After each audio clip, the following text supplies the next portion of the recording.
Grabe, ang ganda pala dito na. Like how many months, no? Ilang buwan ba ako naka ano dito? Huling nakapunta. So ngayon ito na yung hitsura ng ano, Roxas Coastal Road, Roxas segment. Home point updated. So tingnan ho natin yung magiging hitsura nito sa ano, Himpapawid. Home point updated. Alright, so ito yung hitsura ng ano, no?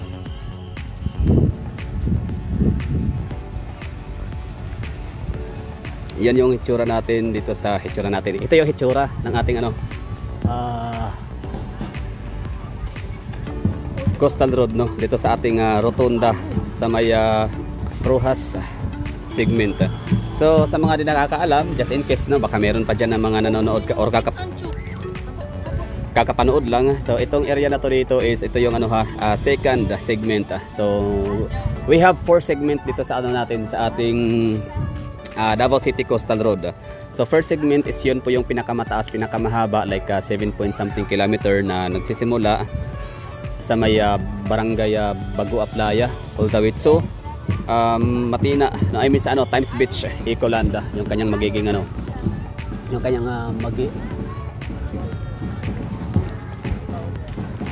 ano sorry, interruption. Yun. So from ano, barangay Bagua Playa papuntang ano, Times Beach sa may Ecoland, sa may Tulip Drive. So 7 point something kilometer ho yung haba nun. So that's junction number 1. And junction number 2 is sa may ano, yun na nga, from Times Beach tapos tatawid sa may ano, tulay, yung ginagawang ano, kinukonstruct ngayon na Davao River Bridge or Bukana Bridge, no? So all the way dito sa may Roxas Boulevard segment, no, intersection or itong rotunda na to. So ibig sabihin ito yung magiging zone to open, no? So the moment na talaga na mabuksan na natin yung ano, yung tulay doon or matatapos na by, kaso nga lang by 2025, pero hindi naman din ganun katagal yun, no? Gawa nung ilang buwan na lang, magti 2025 na. So ngayon ang mangyari dyan ay daming mga bata ingay. Sorry. So yun, no? So ilang buwan na lang, basta today is November. So November, December, so ilang buwan na lang, no? Isang buwan na lang ano, makalipas, mahigit mag 2025 na. So mabubuksan, matatapos yung tulay natin dyan sa may Davao River. As you can see naman, ang bilis ko nila magtrabaho itong China, itong joint collaboration or joint effort nitong DPWH Philippine government and China Bridge and Roads Construction Company, di ba? So ito yung nakita ho natin. So pasensya na sa ano, at no, madilim na. Yan lang, gusto ko lang makita dito personally ang lugar. So nakakatuwa lang kasi ang daming mga tao dito ngayon, makikita ho natin. So itong lugar na to dito, hindi pa man siya nabuksan publicly or para sa talagang ano, hindi pa siya na-present or na-open para pwede nang mag-traverse, pwede nang dumaan dito yung mga motorista, mga commuters. But still napapakinabangan na siya as of now, no? So ang galing lang kasi yung ano talaga natin, this is where your taxes go.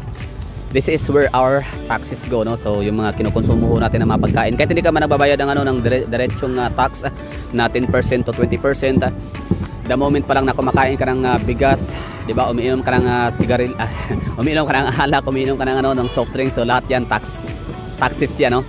Taxed or basta may tax niya, no? So ibig sabihin na lahat tayo contributor as long as a consumer tayo dito sa Pilipinas. So andito po, ito po yun, isa to sa napupuntahan, no, ng ating binabayarang tax or buwis dito sa Davao City or sa Pilipinas. Anyway, so yun lang. It's about time na para magano tayo, mag-iikot-ikot yung ating camera in some part or some portion.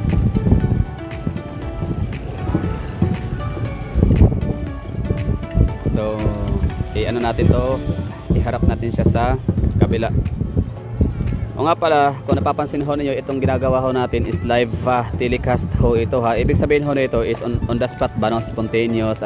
Kung ano yung mga nakikita ko dito, ano yung naririnig nyo dito, the moment na na-record ko tong ano, ating kuha, ito rin yung inyong maririnig. So unedited, hindi to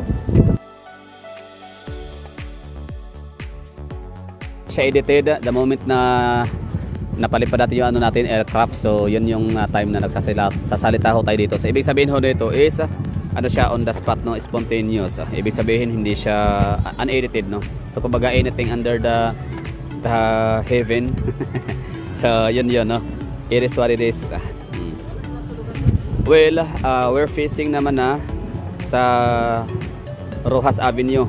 So kita nyo naman yung ating avenue na yan. Isa yan sa pinakamalapad na main roads natin sa Davao, ha. Pinakamalapad na avenue or street, which is consist of 4 to 6 lanes, parang gano'n, kasama yung creek, Anyway, so andyan po makikita natin yung ano natin, zoom in, yung ating night market, So starting na sila, no, sitting. So time check para tayo dito, alas 5:30 ng hapon. So medyo madilim na. O, sa mga magrereklamo na naman dyan ng mga entitled na mga viewers na i-kisyo daw basta bili kayo ng sarili yung drone, tapos gawin niyo yung gusto nyong gawin, hindi yung nakikinood na nga lang kayo, tapos pagsabihan nyo pa kaming mga vlogger, no, kami mga nagpapalipad-lipad ng drone namin dito kung anong dapat namin gawin, di ba? So ganun lang, no, wag lang masyadong kasi lahat na bumili ka ng drone nyo, wag nyo iasa sa iba, di ba? Kung gusto nyo talaga makita ng medyo mas maliwanag, ganun talaga, no? Ito din talaga yung yung aking branding of vlogging, no. Kung hindi more on madilim, no, more on gabi. Anyway, so pero ano pa rin naman, basta pinapangunahan nyo ako, di ba?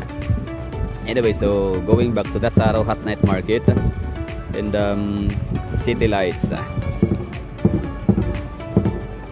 Okay, ikot natin to dito na area. Ano bang makikita natin dito? Yan. So letter X, no. Yan pala yung itsura ng no, nitong ating lugar.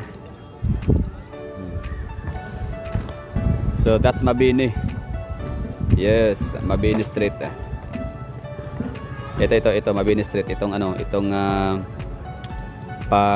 papuntang right side, no. Tapos ito namang pa street na medyo malaki-laki, mahaba, ay ibig sabihin street, no, yung medyo the longest, no, the longest line. So that's Bonifacio Street.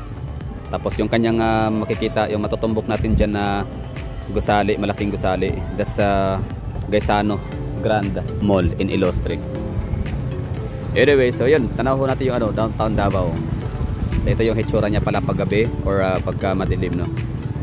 So na siya, city lights of Davao City. So iikot natin to dito. Yan. So Philcris.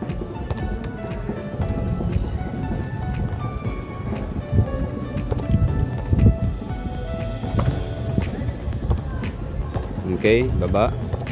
Tapos dito tayo ngayon sa may Mabini Boulevard.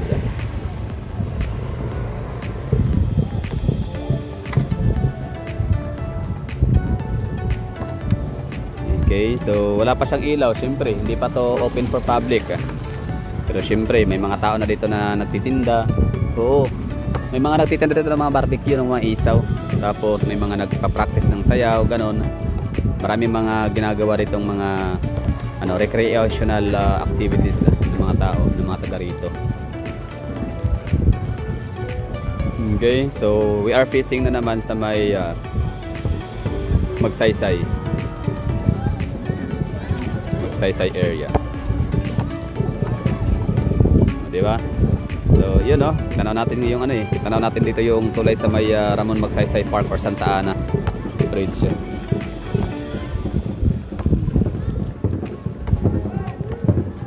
Yun, no. So, okay na tayo dito. Wala lang, at least kahit pare for the longest time na tayo naglalakwat siya talaga outside Davao.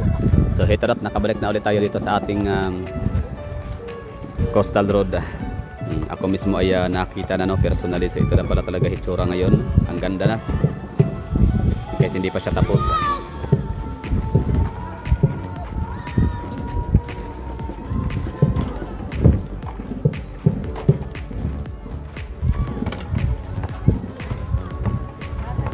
Okay, tapos iharap pa natin siya sa Samal area. Oh, di ba? Ang ganda lang tignan, no?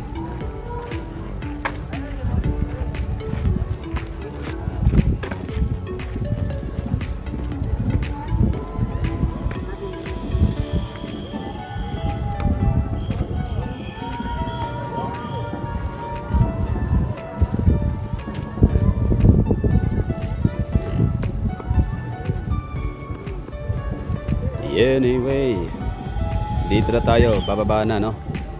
So we're done. Okay, madilim, no? Walang ilaw kasi di pa nga siya open for public.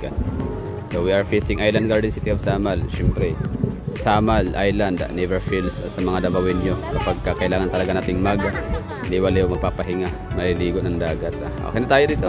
We're done. So maraming thank you sa panonood. And ingat sa